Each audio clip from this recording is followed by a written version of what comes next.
Alrighty. So thank you everybody for joining us. We're going to get started.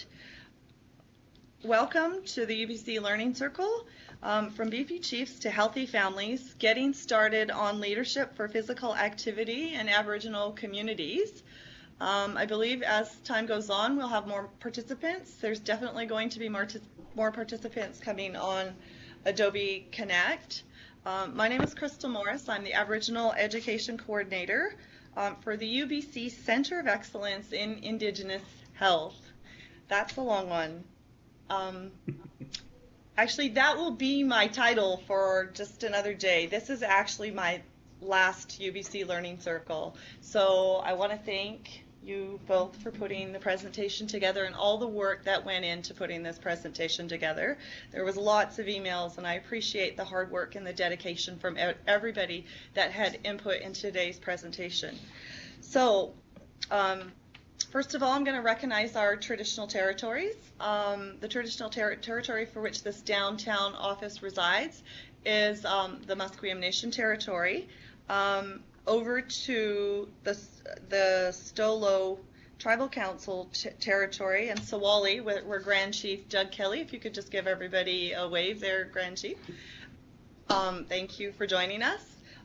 Over to Vancouver Island in the Victoria region, the Coast Salish territory. So if you could give a wave to the other presenters in Victoria. So thank you very much for joining us. We're joined today by Grand Chief Doug Kelly. He's the leader of the Stolo Tribal Council and chair of the First Nations Health Council. With more than 28 years of experience in leadership, roles in Aboriginal communities, Grand Chief Kelly has an extensive leadership background, including 8 years as elected chief of Sawali Indian Band, 6 years as self-employed community development consultant, 13 years in senior management positions, including the executive director of the First Nations Chiefs Health Committee, executive director and health and social development for Stolo Nation, operations manager for the Stolo Tribal Council, and former commission with the BC Treaty Commission.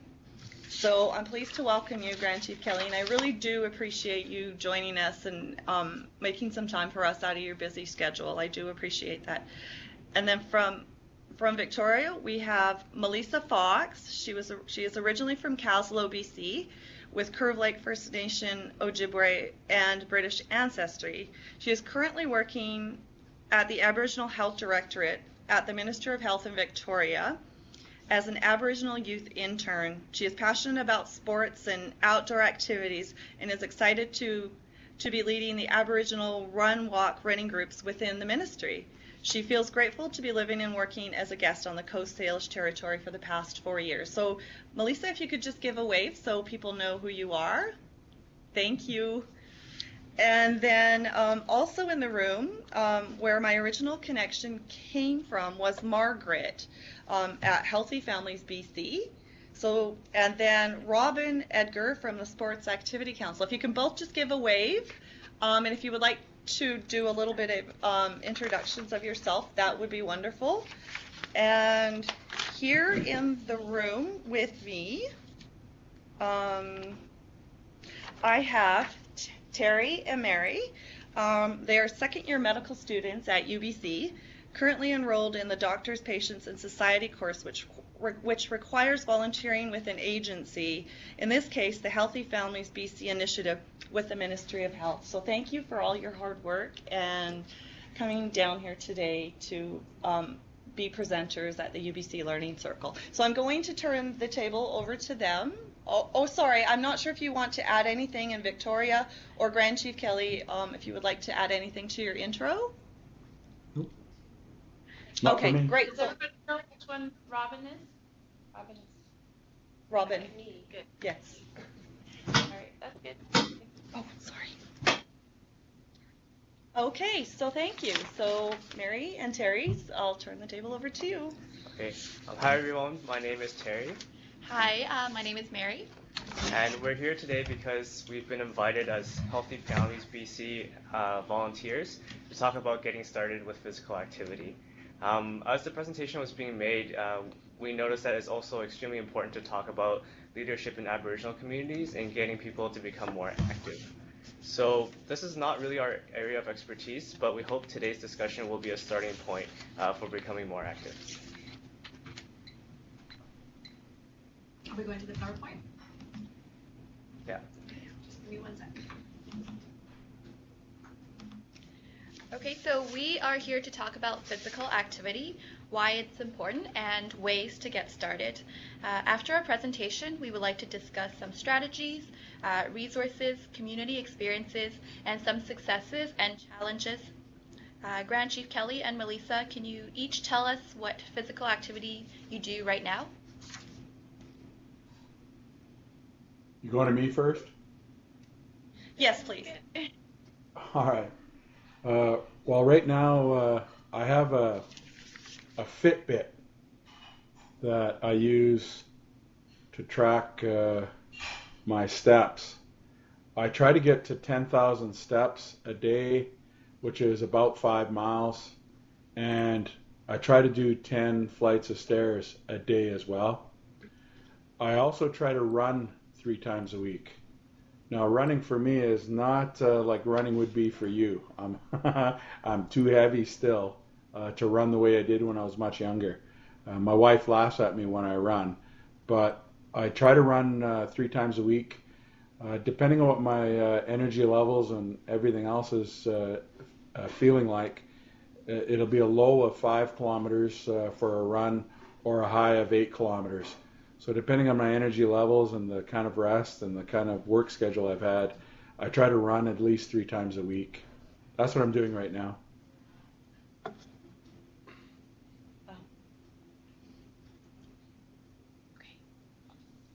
Awesome. Thank you, Grand Chief Kelly.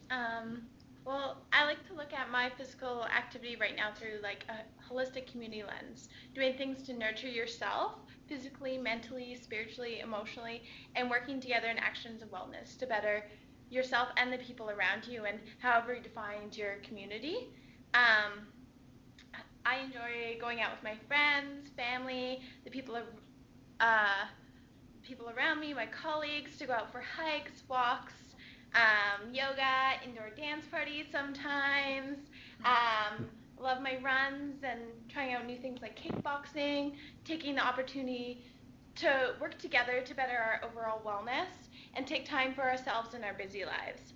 I believe recreation can be a broad spectrum activities that just get your heart pumping and keep you healthy and can help you feeling better. And I always find it so great whenever you can encourage others to kind of join you because it just makes the experiences so much better. So that's how I believe I physical activity right now. I think that's all I have to say. Okay, thank you very much, Grand Chief Kelly and Melissa. So things have changed a lot over the last couple decades. Traditionally, being outdoors was a large part of people's lives, moving around, working, and having leisure activities that involved being physically active. But nowadays, there's a lot more of an incentive to stay indoors with things like television, the internet, and our activities of daily living have just become a lot easier that don't require us to exert as much physical effort. And with this change in lifestyle and the decrease in physical activity, people in the community might notice an increase in health concerns such as obesity, heart disease, and type 2 diabetes. So, Grand Chief Kelly, can we ask you to comment a little bit about the differences and how the traditional lifestyle was versus the modern lifestyle? That's actually a very good question. You know, it wasn't that long ago that our folks traveled in one of 2 ways, where I live and where I'm from. If we had to get somewhere and it was predominantly land-based, then we walked or we ran. But for the most part, our villages were located by water, creeks, rivers, lakes. So we went by canoe or we walked. So there was no jumping into your vehicle and driving off 2 blocks away to go to the grocery store. If we wanted to eat, we had to work. So we had to participated in hunting, fishing, and gathering of plants and berries and fruits, so it was work. Once we caught or harvested the fish or managed to get a deer or other wildlife, we had to process the food, and that involved a lot of activity as well. So we had basically a situation where we had to gather food for 8-9 months of the year to get us through the very difficult and cold winter months. And so it was a lot of work. Everyone had to contribute. Everyone had to participate. And there was no such thing as laziness. Today, you need something to eat. More often than not, you go through a drive-through restaurant if you're in a hurry. Or you go to the local grocery store and you purchase what you need. So there's a very big change from when I was a kid growing up to even today. People aren't growing their own gardens anymore. People aren't growing their own and harvesting their own. So there's been a significant change in activity level as it relates to gathering and preparing food. Big changes. Great. Thank you, Grand Chief Kelly. That was very informative. So on this slide, we'll be talking about some of the things we've learned as medical students of the medical benefits of physical activity. So physical activity will help to control weight, but it will also improve other areas of health regardless of weight loss. And also it'll increase your baseline metabolism rate, which means that you'll be burning more calories. And also there will be an improved blood flow throughout your body, which means that your tissues will be getting more oxygen and nutrients. And lastly, physical activity can slow the progression of heart disease or even help to prevent it altogether. There are even more benefits to physical activities. So people who are very active find themselves with a decreased risk of things like obesity, gallstones, osteoporosis, and type 2 diabetes. And being physically active also can lead to better mental health, which can include things like increased self-esteem, reduced anxiety, and just an increased overall happiness. Feeling well physically can also lead to a positive spiritual outlook, and having physical activities within the community can bring the community closer together. And finally, studies have shown that people who are physically active can also learn better. So, Grand Chief Kelly, before we move on, I would like to ask you a little bit about, have you noticed any benefits along your journey other than just losing weight? Well, there's a number of things that I had to do for myself. I have 5 grandchildren and one that's on the way. She's due anytime. My baby's having a baby, and so she's due anytime now, and we're looking forward to a healthy arrival of a new granddaughter. When I turned 50, one of the things that I was thinking about was, while I love being a grandfather, I want to live long enough to see my grandchildren have grandchildren, or my daughters have grandchildren, to be a great grandfather. And to achieve that goal, I had to make some pretty significant changes. And so for me, there's a number of things that have been positive outcomes of my weight loss. The first is joint pain. When I weighed in excess of 335 pounds, I was always in pain. My lower back hurt, my knees, my hips, my ankles, my feet. I was always in pain. And so it's not a happy place to be. So by reducing my weight, by increasing physical activity, I find that if I'm in pain now, it's usually a result of overexertion as opposed to pain from carrying excess weight. So that's one thing. The second is my blood pressure is right where it's supposed to be. And because my blood pressure is where it's supposed to be, I'm in a better place to manage the stress that arises from everyday life. I'm better able to manage the stress that occurs from the work that I do, or from the challenges that my family might face. I'm in a better place to look after my obligations in my work and in my family. So that's a really, really big thing for me. I'm also able to enjoy time with my grandchildren much better. When I was way too big for my own good, I couldn't keep up to my grandkids. Now my granddaughters, when they want to play, I can play with them and I can keep up to them. Where it wasn't that long ago, I'd have to sit down and watch them play as opposed to participate with them. So those are some of the big family changes for me. I'm on the road a lot, and I cannot believe the things I see when I'm on the highways. And so I would get enraged by the conduct of other very poor drivers. I often wonder how they got their driver's licenses. But now I find I'm in a different place. Now when I see that kind of very poor driving or very bad driving, I slow down or I get out of their way and I let them carry on. And I hope that if they have an accident that I'm far enough back that I can avoid it. So I find myself in a much better place. I'm at peace. I can manage stress better, and the quality of life with my family is much better.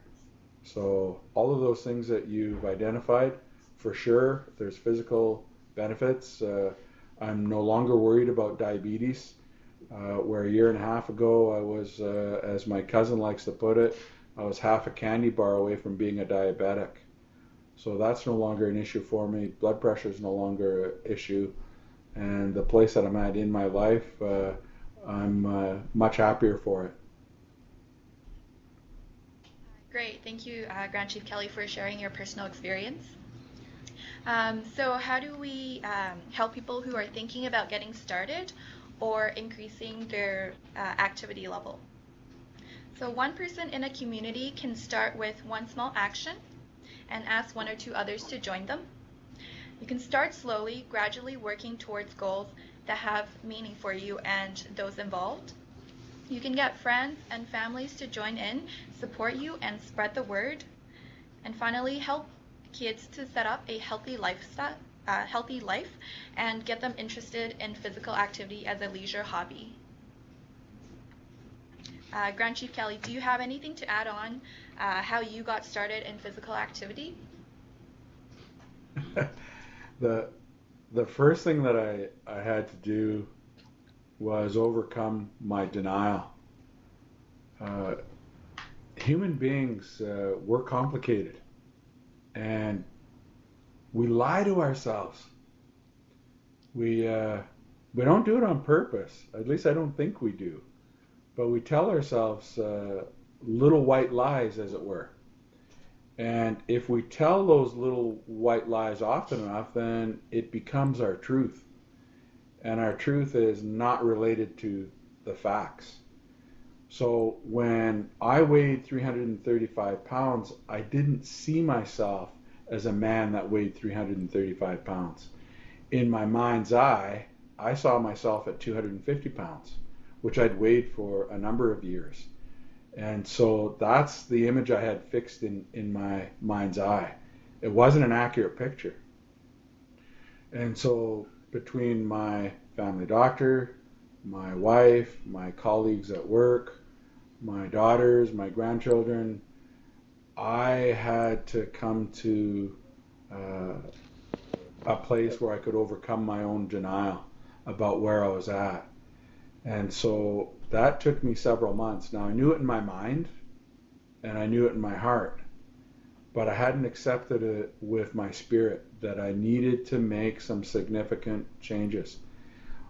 That took me about 6 months. Once I got there, then once I accepted the fact of where I was, then I began to move to making decisions about changing some habits. And so for me, I began slowly. Because I was so big, it hurt to move.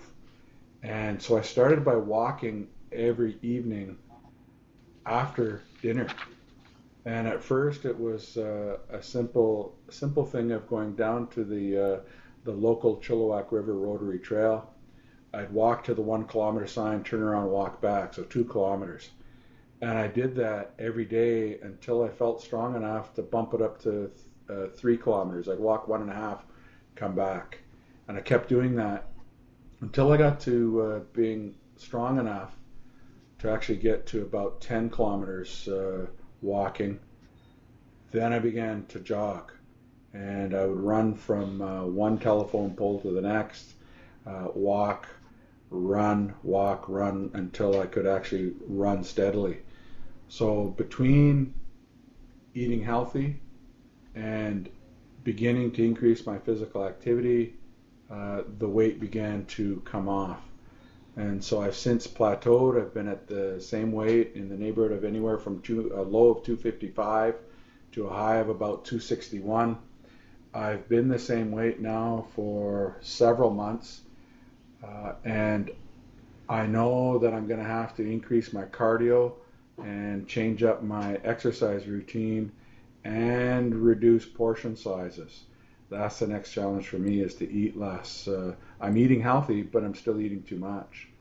So that's where I'm at. I think that people need to first understand where they're at, accept where they're at, and begin to make some small changes that over time will become significant. Okay, thank you very much, Grand Chief Kelly. That was really informative, and I'm sure it'll help lots of people get started. Along those lines, we have some other tips about how to get started. So one really important thing is to make sure that in the community there are activities that are available for all age groups and all skill levels. And it's also important to emphasize how important it is to get away from our screens, like our televisions and our computers and things like that. It's also really important for leaders to teach in schools or in communities about active games. So building our social activities around group games like snow sports, lacrosse, or soccer. And it's also really important to try things outdoors. So running, snowshoeing, or skiing are really good options too. Another thing that was touched on a little bit earlier was to mention active transportation. So if you can, like, try to ride your bike or walk or snowshoe somewhere and use that time to be physically active as well. And finally, some communities find it really helpful to have a walk program that has everyone meeting at the same time to kind of get everyone started and becoming more active. So there are a couple of resources. There's a walkbc.ca website that can help you get started. Another really interesting program is the Run Walk program, and I was wondering, Melissa, if you can expand a little bit about that one. Sure. Well, each year the Aboriginal Health Directorate, where I'm working at the Ministry of Health, provides funds for an Aboriginal Run Walk program. This popular annual program supports members of First Nations and Aboriginal communities across BC in improving their health and fitness. The program consists of leadership training, province-wide run-walk training opportunities for participants in preparation for a 10K run or walking event. It is administered by the Aboriginal Sport, Recreation, and Physical Activity Partners Council and involves Sportman BC.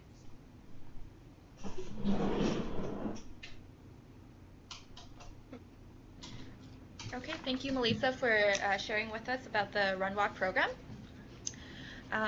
So getting started, the Canadian Physical Activity Guideline states that adults should be doing a minimum of 150 minutes of moderate to vigorous physical activity per week in bouts of 10 minutes or more, and this also includes older adults. Kids should get vigorous activity for at least 60 minutes per day. So what does moderate to vigorous activity mean? It means that half to 3/4 of your full effort. Moderate is when you are a little bit out of breath, but you can still talk. And vigorous is when you would not be able to say more than a few words at a time and your heart rate is very high. Pedometers are a great way to track your steps and watch your progress towards your daily goals. Now we'll be talking about some resources to help you.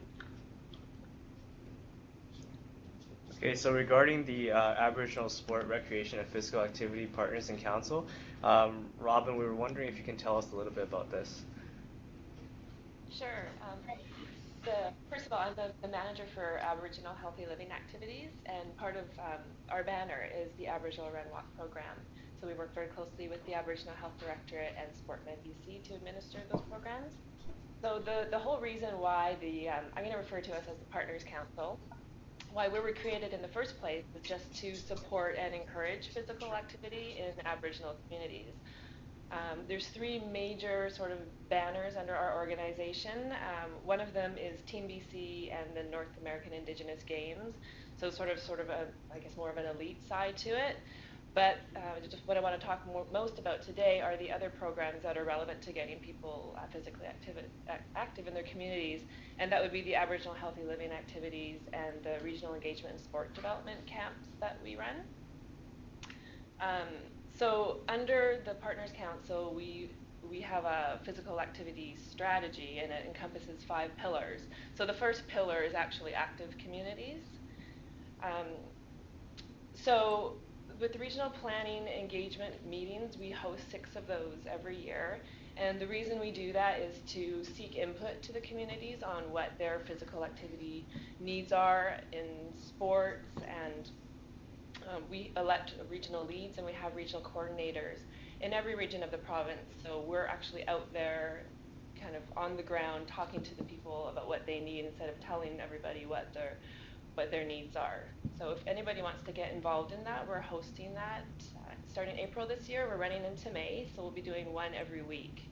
And we really encourage you to come out and meet with us, find out what we're doing, and if you want to sport camp in your community, or you want to learn about an Aboriginal coaching module or some upcoming training, if you're looking to become a physical activity leader in your community, then we can definitely help you out. So there's some of our resources. Speaking just a little bit more about the sport development camps, we've had lots of communities come to us and say they want to start running a lacrosse camp, or introductory to archery was something we did that was new this year. So we encourage you to get in touch with us or our regional coordinator, and we can help you through the process of running that camp. We'll do the coordination, and it's so that falls under our mandate. Last year we did 249 events in the province, which was pretty amazing, and we had over 5,800 participants, which is just really incredible. Joe Ackerman is the manager of regional engagement, and he works very closely with the 8 coordinators to develop those camps and coaching modules around the province. So the other program that falls under health living activities, we have regional training sessions, and this is somewhere we also travel around the province and cover one in each region. So we've just gotten back from our last one before Christmas, which was in Chilliwack. But they were really, really successful, and these are open to anybody who wants to become a leader in physical activity. It encompasses the 2 programs, so there's Aboriginal Run Walk, and then there's Honor Your Health Challenge. So we've trained about 500 leaders. It's open to anyone again, so we'll be announcing the date for 2014 probably in summer, but we're looking to start these up in October and go till the middle of November. Once you attended the training, you can apply. You become eligible to apply for a $1,000 grant to run your program. The Aboriginal Run Walk is, Melissa talked a little bit about it. It's a 13-week program where we provide you with a lot of resources, CR training, nordic walking training, sports injury, holistic model for wellness, a 2-day training.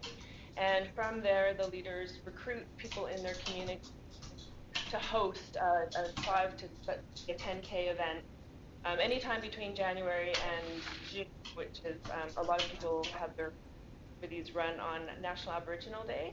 So it's a huge support program. It's become very popular, and just listening to the presentation so far, talking about getting everybody involved in the community. You can do this from babies to elders. So it's something that you can do together. And what we've heard from people who've been running this now for like 4 or 5 years is just that it really brings the community together. There's a really popular walk in Terrace. It's called the Salmon Run, I guess, walk run. And they started at 17 people, and now they're up to well over, I think, 400 people, and it's a huge community event now. But it didn't start that way, so they started small, and they really built on that. So I think that's also a really key thing to do, is just to start small and be realistic in your goals.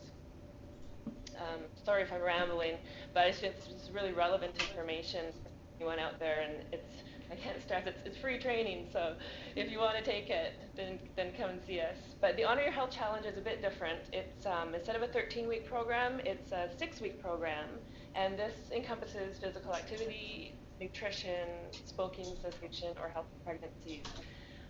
Different again in that you create your own program. So it's not something that's set in stone. You can do anything from traditional dance people have done. They've done traditional food, encompassing like a nutrition aspect to it. But 93% of the leaders have gone to develop programs in physical activity. So it's just a really great program. And again, it gets schools together. We've heard a lot about kids staying in school. They've been staying awake. They're doing better in school. Their behavior is better. Kids have quit smoking through this program. You know, and it's only a $1,000 grant, but it gets you started. And I think you can really build on something. There's a lot of different funding opportunities out there that you can kind of build capacity to program a little bit longer.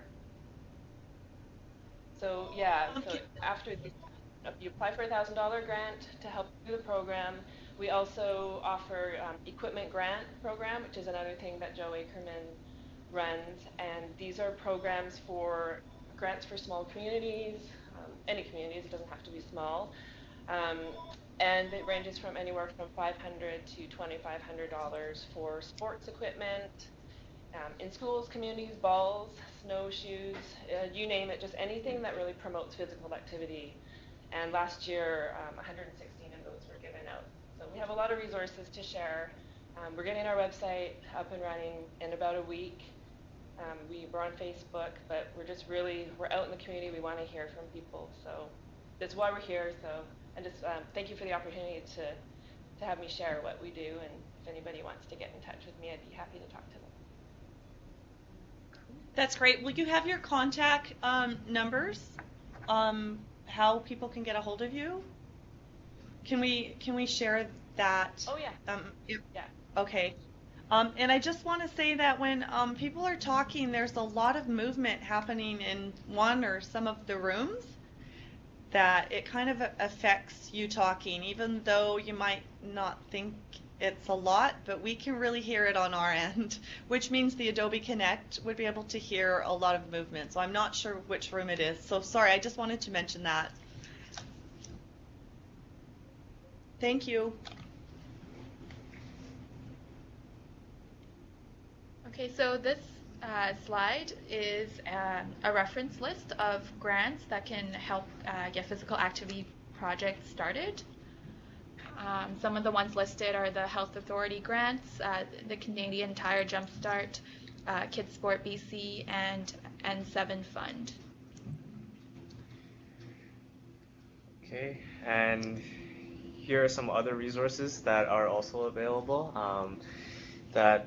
These websites can be accessed through our presentation, which will be available online. And I just want to point out Healthy Families BC. The website has a lot of great resources for people to get started with physical activity as well.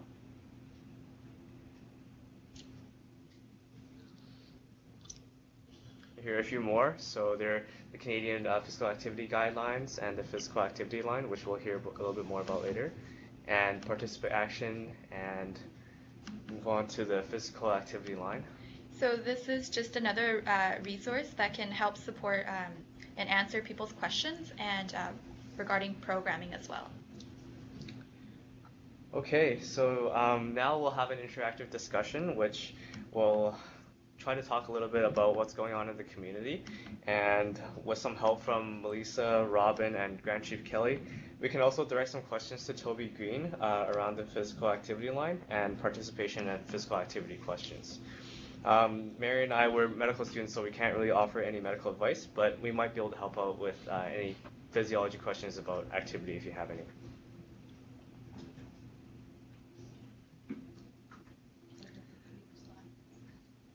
the last one. So we can probably go away from the PowerPoint now because it's not really the focus of the discussion. Okay, it's just going to take a few minutes for us to be able to see the rooms. And I'm not sure if there's any questions in the chat room. But while that is actually happening, I do actually have a personal challenge success story.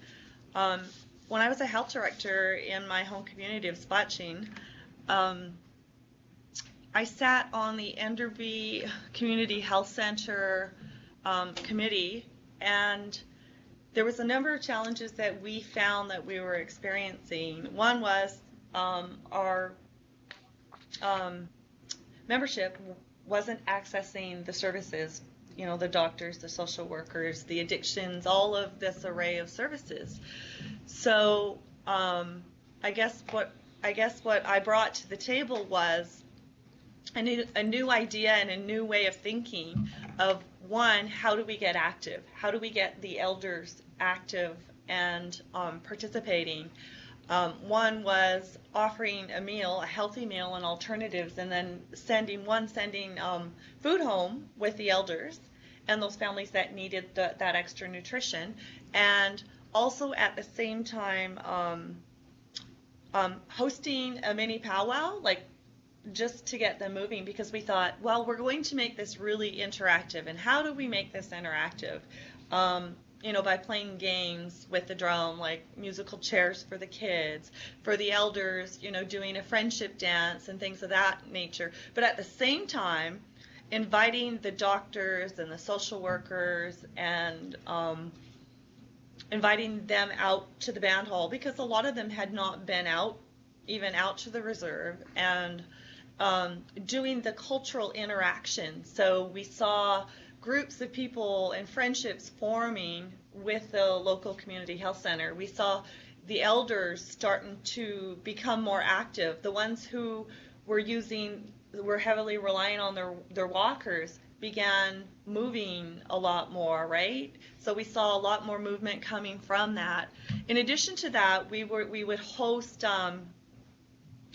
education days where it was Heart Smart Month. We would target Heart Smart and then have displays, education, like an educational series, kind of followed by a dinner, which led into the mini powwow and the interaction. So, you know, I guess that was one way that we became creative as a team, and in building those relationships and fostering and strengthening, you know, the cultural knowledge of the doctors and nurses. And, you know, we talk about that cultural sensitivity. That's what we were really trying to open the doors, you know, and succeed at. You know, so it's multi-pronged approach to getting people active and eating healthier and things of that nature. So I guess that's kind of one success story that I like to share. So.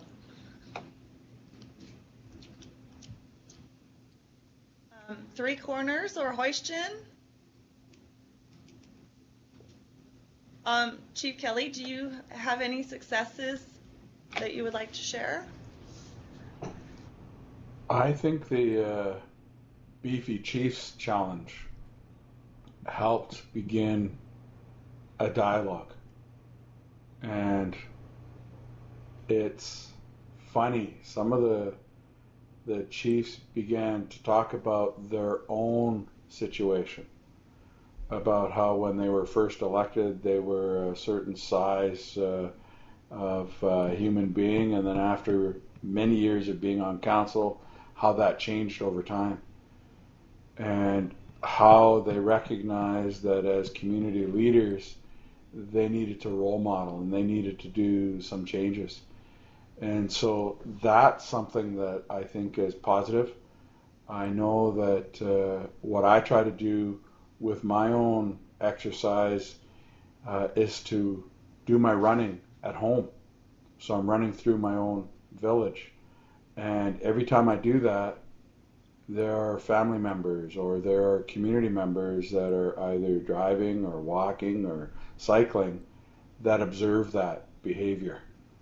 And so one of the things that I'm finding is that there's more effort from our community health staff and others to organize some of the clubs that you're talking about. So there's,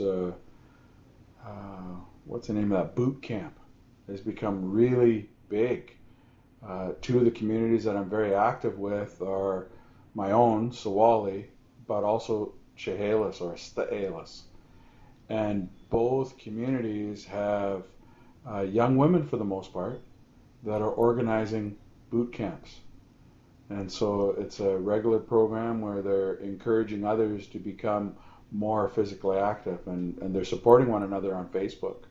So I think that kind of effort is going to, it's going to grow. It's going to become pretty significant, and it's going to cause a critical mass that will help us work together to support one another to become more physically active. One of the things that I did when I met Minister Terry Lake was challenging him in his role as a health minister to be a champion for personal wellness. He replied in kind. He challenged me to a run that was taking place in Victoria, a 10-kilometer run, last Thanksgiving weekend. And I accepted immediately, and then I immediately phoned home and chatted with my wife to make sure that my wife was prepared to support that event. Terry Lake waited too long. He didn't phone headquarters and get the blessing of his wife, so he bailed on me. So we didn't. And so he reissued the challenge, and there's some 10-kilometer event in Victoria in April or May. And so I don't recall the dates. I just know it's coming. So that's why I'm running. I want to make sure I'm in shape. So the minister said I kind of sandpapered him a little bit. I wanted to know what he was made of, and he got a little bit annoyed with me. And he said, "I'm going to run you into the ground." I said, "Oh, that's quite a threat to make." I said, there's lots of places for an accident in a 10-kilometer run. You might not finish the race. Everyone laughed except for the minister. He didn't think that was funny. But for me, it's not actually a race. For me, it's for me, right? It's for me to be able to do something, and if I have an effort for myself, it's to have a personal best in terms of time. It's not about beating anybody else, except maybe myself, right? With a new personal best. But anyway, I'm looking forward to that kind of event. I'm encouraged by what I see in terms of caregivers doing things like walking clubs, doing things like boot camp, doing things like promoting the kinds of activities that you described, Crystal, with just starting small and growing it. That's exciting. It's encouraging hearing chiefs and health directors talk about their own story, about the work that they do to improve their own well-being, because others notice. Others notice. And so if we can continue to provide that kind of role modeling, provide that kind of opportunity to tell our stories and encourage others, it makes a difference.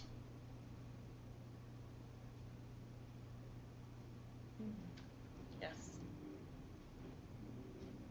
Thank you. I was actually really inspired during Gathering Wisdom, Grand Chief, when the chiefs actually got up and did the dance, the ones who participated, and they kind of just pushed each other to that limit, and they got up and they were dancing around, like really moving, like not just like the slow dancing, but they were just giving it their all. That was so inspiring.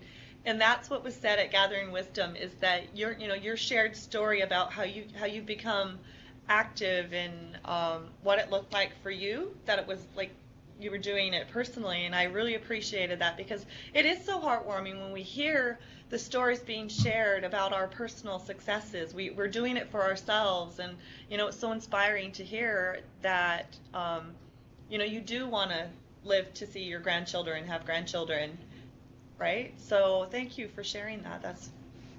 It's inspiring to me. I know that much. Is there any would you like to share in Three Corners or in Houston? Yeah, actually, it's not my experience, but somebody from the past here has actually taken people to the Sun Run, and now 2 of our communities actually have taken it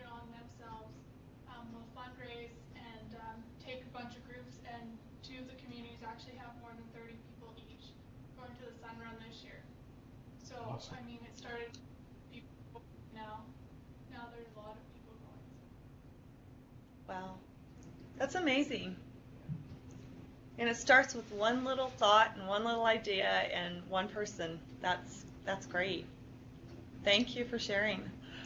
Hoistin, is there anybody that would like to share in your room? I see there's a lot of, can see the top of your heads. I just don't know if anybody would like to share. You just see the top of our heads?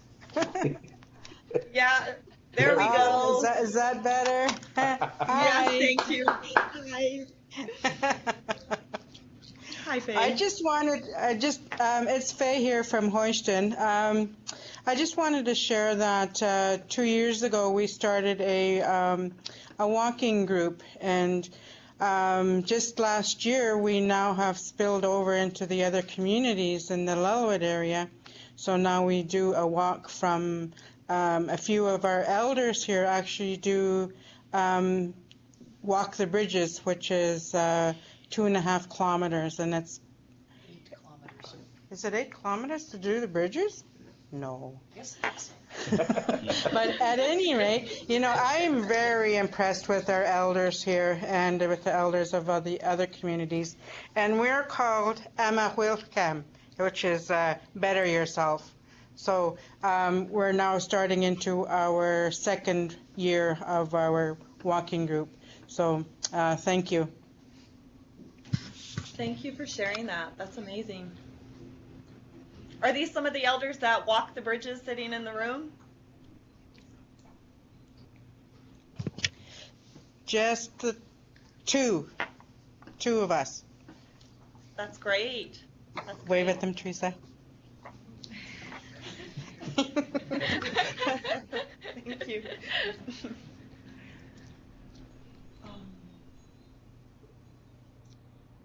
I guess what I'm looking at is I'm moving into community.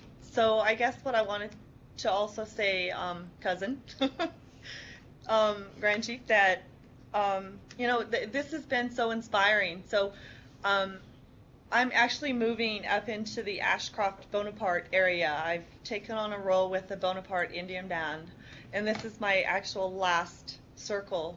So, and this is so inspiring to hear because I went for an interview during the Christmas holidays, and they were saying, well, what are your ideas for getting us active? Like, is there something you can do? I was like, well, I'm not a sports leader or anything, but this is, so these are tools that I can take away and bring with me to community that, there are people who are wanting to become sports activity leaders, but need the tools to, to start the ball rolling. And there was two elders that sat on the hiring committee. They're like, well, we want this, and a big piece of it was the healthy eating.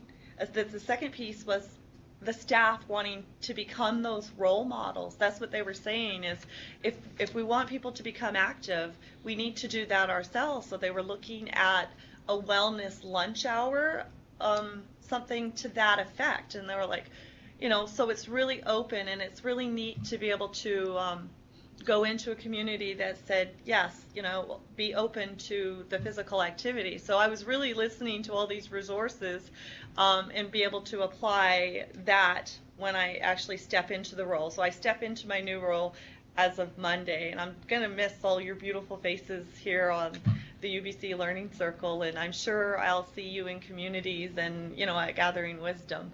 But I really do appreciate, meeting all the facilitators and all the people that I've met along the way. And Faye, learning to say Hoistin. I know, I'm proud that I can say, your community's name now. So the friends we've met along the way. Is there some more to the presentation? No? Okay. So is there any more discussion or any other wise words that you would like to share, Grand Chief Kelly? I might have been prepared to share words. I'm not sure about the wisdom. For me, the whole goal of creating a First Nations health authority was about doing things differently. It was about accessing the best of modern medicine and the best of our ancestral teachings. So hearing about the walking program in Houston reminded me of my late Uncle Harry. My dad died when I was 11, and he had several brothers, one of which lived next door, a younger brother. And he passed away Good Friday last year. But that man was always walking. And when he wasn't walking, he was riding his bike. But he spent the most of his working life in the bush. He was a logger, so he was in pretty good shape. And so that walking and that cycling kept the quality of his health and his life much better.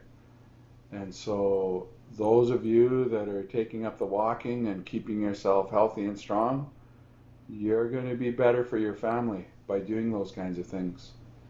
And so thanks, Crystal, for being part of the UBC Learning Circle. And it's kind of neat hearing you going back to the kind of role that you were doing before. Sometimes we need a break to recharge our batteries. Sometimes we need to get away from the stress of being a caregiver to doing something else until we recharge our batteries. So I'm sure you'll hit the ground running on Monday in more ways than one. And thank you all for participating. I want to thank all the young people for challenging us old farts to become healthy, to do the things we need to do. Everyone in the authority and around us are so much younger. I'm grateful for your energy. Thanks, Crystal. Thank you. I appreciate those words. Because I just wanted to add one thing, because 18 months ago, my first UBC Learning Circle was actually an update by yourself, to Kelly, and Joe Gallagher over at the then Health Canada, but now down at Sinclair Center. So it's kind of come in with a presentation by you, and then it just seems, I'm exiting. It just so happened to work out that this is my last session today, and you're joining us. So I really appreciate and always love to hear you speak. So thank you. Thanks. Any other words from any of the rooms? Crystal, this is Margaret. I'm off camera, and I'm going to put Melissa on the spot a little bit. I'm just going to comment on what you were talking about around healthy workplaces. It's something that's kind of important in government to focus on, so we're always going through some kind of healthy workplace challenge around here. And some of the things we do is look at, is it Heart Health Month, is it Nutrition Month, and then use that as a focus. And we're lucky enough to have Melissa leading a run walk group in our, is it the whole ministry? Yeah, Ministry of Health. Ministry of Health. Yeah.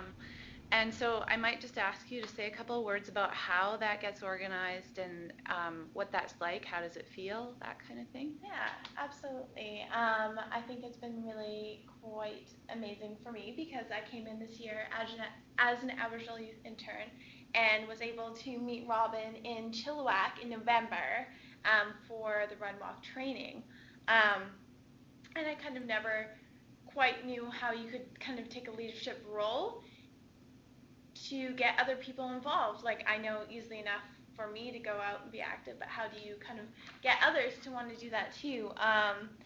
And in November, I was just blown away by all of these leaders coming together and talking about their stories, how they had taken groups of individuals together to put these run walks on and organize their own runs and become healthier and really push each other to be so much more and to bring that strength within their community. So, but I thought to myself, I was like, how could I do this within Ministry of Health? Like, I know how to get myself going, but it was hard. But it was really neat to kind of go to different stakeholders within the ministry and talk to them a bit about kind of what I envisioned, which was a ton of people getting together at lunch hour, getting out of their desks and being active. So I kind of put the word out and had information sessions on kind of the run walk. So that is a 13-week program, and to kind of come prepared with like healthy eating and kind of enthusiasm towards the walk run.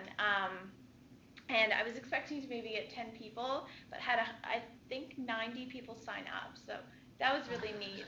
And for us all to kind of have that challenge together to get healthier, especially like Grand Chief Kelly was saying about being kind of in that position with, I think, the Ministry of Health to be healthy and kind of show everyone around you kind of that you're trying to have the position of being healthy. So that's really cool, and it's been interesting we meet twice a week to kind of go for these runner walks for my group, and I also have 2 other groups. I have a walking group. I also have a run faster group. So that's been really interesting to see how enthusiastic people are.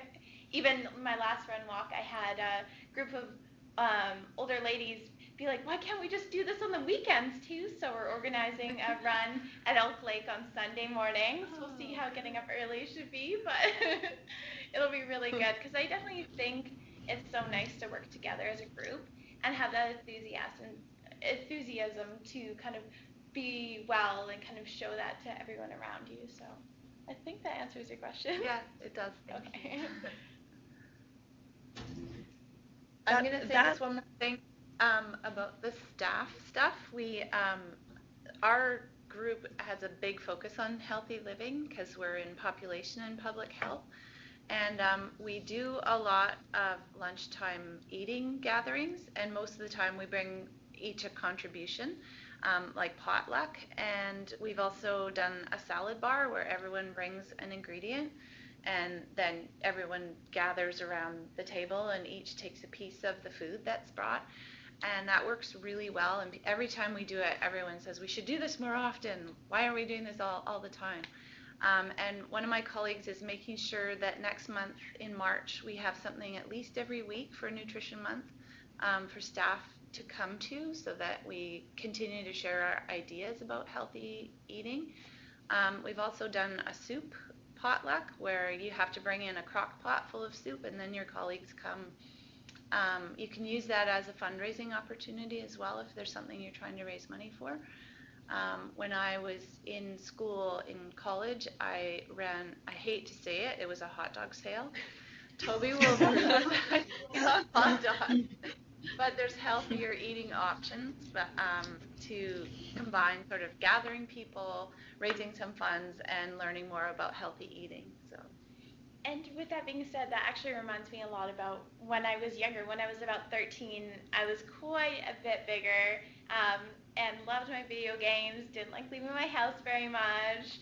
And I remember still to this day a teacher I had who had 3 parts in which I really feel made me be active within my lifestyle and my life, which is, one was every Friday we all got recipes and we would all meet up and make these healthy meals together. So we made like homemade sushis and homemade soups, and it was really great for me to learn because I was raised on pizza pockets, I was raised on anything that came out of the freezer, right? So to see healthy things was new to me. So having those resources and teaching others is so important.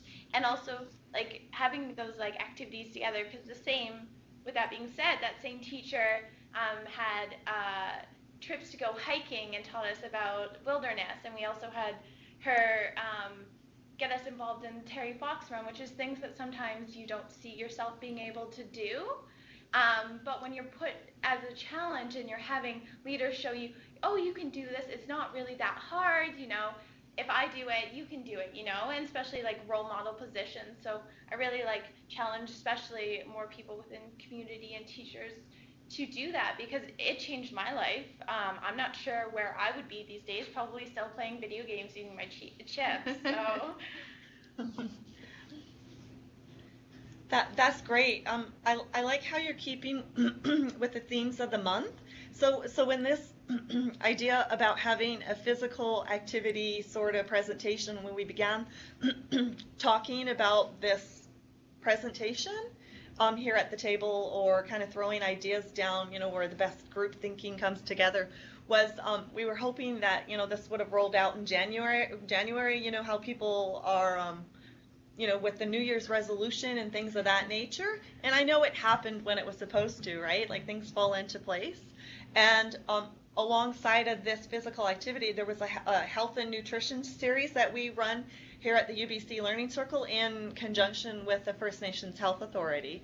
So showing the recipes, having dynamic presenters show how to put a meal together, what that could look like, things of that nature, and alternatives. Having the traditional foods as a piece of that series as well. So there are other series that are running here at the UBC Learning Circle that will continue. Like we're set until April, I think. First week in April, we have some sessions coordinated.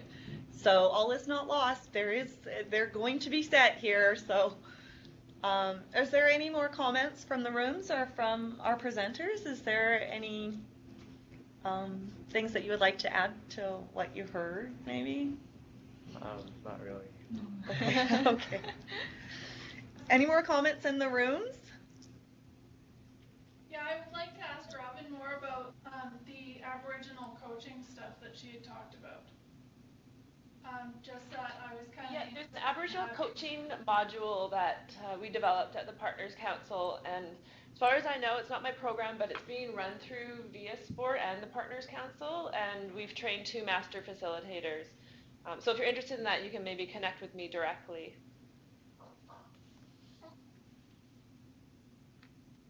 Perfect. Any more comments in Houston? No, but I just want to say thank you. You are all part of our heart health today. So this is our workshop for our heart health today. So thank you. Yay, I'm glad to hear that. Thank you. So I'm going to do the wrap up. We do have some upcoming learning circles. And thank all of you, Heichka, Cooksjam, for joining us today. The upcoming learning circles that we have for the near future. February 18th, we have a presentation on family violence with Albert Pooley. He will be, we've switched the time as well because he is being brought in at one of the local hotels for a workshop, and he's a facilitator. So kind of piggybacking on top of the National, can you help me out here? National Collaborating Center for Aboriginal Health. Yes, so we're partnering with them to bring this presentation from 2 to 4 around family violence.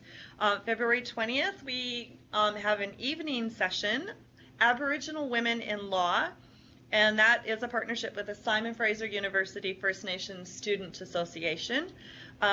March 11th, during Gathering Wisdom, we had a few leaders, a few more than a few health directors when we were asking for feedback on what they would like to see at the UBC Learning Circle. And what emerged that Catherine and I were both hearing about was lateral violence. So we went to Kwakwe Consulting for March 11th, making sense of lateral violence. She's done a lot of work around the province on lateral violence in First Nations communities and has that positive effect. Like she also does YouTube and little weekly tips about like dealing with the bully and just how to deal with different situations. So we have her coming to the UBC Learning Circle. March 3rd from 9:30 to 12, we have Dr. Janet Smiley presents Aboriginal Health Counts. We'll be out at the UBC campus for that presentation. It will be webinar only. March 13th from 10 to 12, we have early childhood nutrition with Jerry Caston of the First Nations Health Authority. And I think this is our second run through with these nutrition series. So this is the second in a series of 6, I believe. March 27th, we are Our presenter will be from Penticton. We have Suzanne Johnson with the First Nations Health Authority doing her presentation on traditional foods. April 10th, we have Healthy Eating for Wellness, Chronic Disease Prevention and Management with Rebecca Sovdi of the First Nations Health Authority. April 15th, we have The Roots of Bullying, and again, that's with Denise Finley of Quoquay Consulting, and that presentation is How the Bully is Created. We always welcome any feedback. Our funders like to hear what type of feedback. If you have any comments that you would like to send to us, we really would appreciate that, especially this time of year, even from our partners, on the presentation and the work that goes into the presentations for our final report of the year, which is March 31st. So I'm proud to say there has been 68 sessions in the past year. I have been here 18 months, and I don't remember our numbers from then, but they're 68, right, Catherine? Yes, so I'm really pleased with the amount of sessions that we've been hosting here at the UBC Learning Circle. But a lot of the, what we like to deliver is community-driven programming. So if there's anybody in the room that has an idea, you have a best practice you would like to share, please send it our way, Catherine's way. Catherine will be here, Catherine Berry.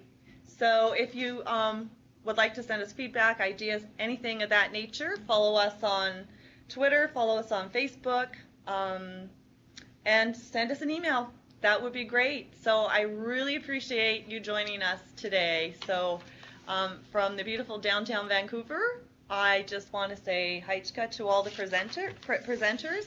Grand Chief Doug Kelly, thank you again for joining us. And thank you, Melissa, Margaret, and Robyn. And thank you most of all to the technical support that helps make this possible. Catherine and Stephen, I could not do this type of work if I did not have the strong technical support supporting me running the webinar and running the video conference. So I thank you, Stephen and Catherine. I'm going to miss you all. Haichka. Have a great day, everyone. Thank you. Goodbye. Have a good day.